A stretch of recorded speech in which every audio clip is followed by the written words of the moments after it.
যে আদালতের প্রতি বঙ্গবন্ধু কন্যার আস্থা নেই, সে আদালতে তো আমি তাকে ডিফেন্ড করতে পারি না। যে আদালতের উপর শেখ হাসিনার আস্থা নেই, সেই আদালতে আমি তার পক্ষে লড়াই করব না। এভাবেই মানবতা বিরোধী অপরাধে ফাঁসির দণ্ডপ্রাপ্ত সাবেক প্রধানমন্ত্রী শেখ হাসিনার পক্ষে আদালতে না লড়ার ঘোষণা দিয়েছেন রাষ্ট্রনিযুক্ত স্টেট ডিফেন্স আইনজীবী জেডাই খান পান্না।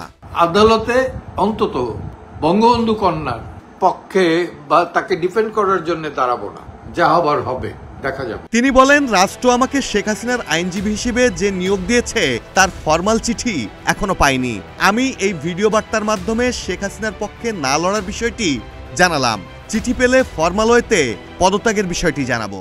ফরমালি যদিও আমি অ্যাপয়েন্টমেন্ট পাইনি, পেলে পরে তাকে ফরমালি জানাবো, আর না পেলে পরে এখান থেকে জানিয়ে দিলাম। তবে শেখ হাসিনার পক্ষে না লড়লেও দুদকের মামলায় দণ্ডপ্রাপ্ত সজীব ওয়াজেদ জয় ও সাইমা ওয়াজেদ পুতুলের পক্ষে আইনি লড়াই করার ঘোষণা দেন তিনি। পান্না আরো বলেন, সম্প্রতি আমার বন্ধু অ্যাডভোকেট ফজলুর রহমানের বিরুদ্ধে আদালতে মামলা হয়েছে, আমি এ মামলায় তার পক্ষে লড়ব।